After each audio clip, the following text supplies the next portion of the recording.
بسم الله الرحمن الرحيم. اللهم صل وسلم وبارك على سيدنا محمد وعلى آله وصحبه أجمعين. ازيكم يا حبايبي؟ عاملين ايه؟ يا رب تكونوا بخير. أهلا بكم في قناتي توأم روحي.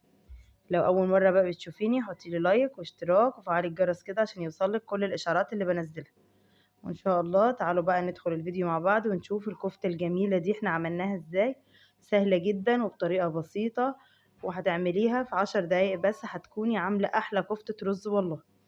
بإذن الله كده أنا بقى سمي كده الله. ومعايا ده رز بقى أنا طحناه في في المطحنة بتاعة الخلاط العادي. ده كيلو رز ومعاه نص كيلو لحمة. على فكرة في ناس طبعا بتحط كوباية رز بس على اللحمة بس هو ده المقدار بتاعها والله هو بيبقى جميلة جدا. لازم طبعا نحس كده طعم الرز. امال هي بقى اسمها كفتة رز ازاي؟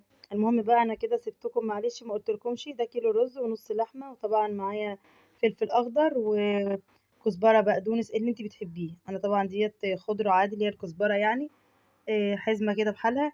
ومعايا توم، ومعايا بهارات بقى ملح فلفل شطه كمون كزبره.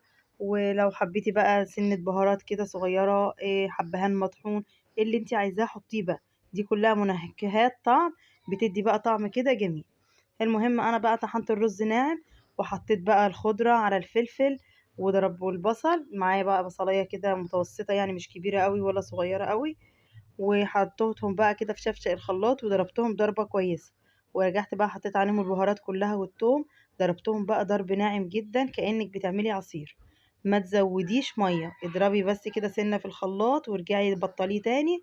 عشان لو حطيتي مية الرز هتيجي تحطيه هيعوز منك بقى مية. واحنا مش محتاجين نحط اي سوائل تانية. هي الخضرة بتنزل المية والبصل فاضربي بالراحة عشان يبقى الخليط كده زي قوام الكيك كده. ما تزودهوش مية عشان ما تعوزيش بعد كده حاجة مادة نشوية وترجعي بقى تزودي الرز وتبقى بقى مش حلو.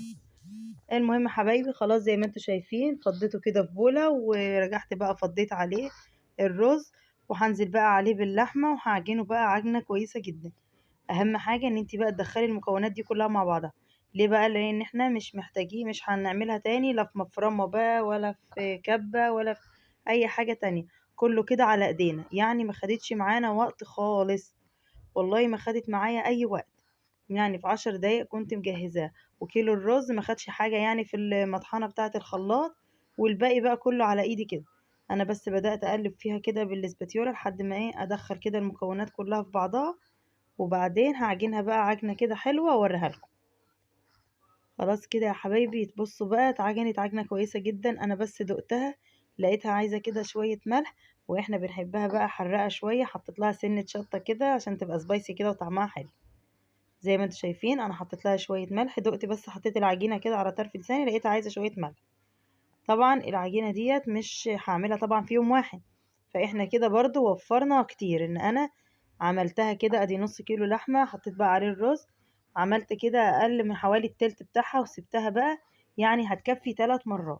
هنحطها بقى في الفريزر هتكفينا كده يبقى 3 عشوات عملناهم من نص كيلو لحمة بس. طبعا زي ما انتوا شايفين هي متماسكة جميلة جدا وناعمة جدا. في ناس كتير انا اعرفهم مش بيحبوها ناعمة كده بيحبوها بقى الرز بيبقى باين فيها كده. بس انا صراحة مش بحبها كده خالص. لازم تبقى ناعمة كده وشكلها حلو لان الخشنة دي بتبقى شكلها مش ظريف صراحة. خلاص زي ما انتوا شايفين انا كده حطيت بولة جنبي فيها كده شوية زيت. انا يا دوبك بليت ايدي مرة واحدة بس. وهي مش محتاجة اي حاجة خالص ولا مية ولا زيت ولا اي حاجة. بتتشكل جميلة جدا. عملت طبعا الكمية اللي هتكفينا حتى انا كنت مزودة. الولاد بقى قعدت اديهم كده منها وهي محمرة. هما بيحبوها كده وهي متحمرة. كنت عاملة كمية يعني كتيرة وفضل بقى زي ما هوريكم دلوقتي. فضل انا عملتهم كورتين كده زي ما انتوا شايفين يعني هتكفي مرتين كمان. يبقى احنا كده وفرنا زي ما قلت لحضراتكم.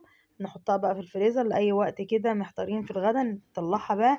ما تحطيهاش في ميه ولا اي حاجه تسيبيها بقى كده شويه هتفك براحتها.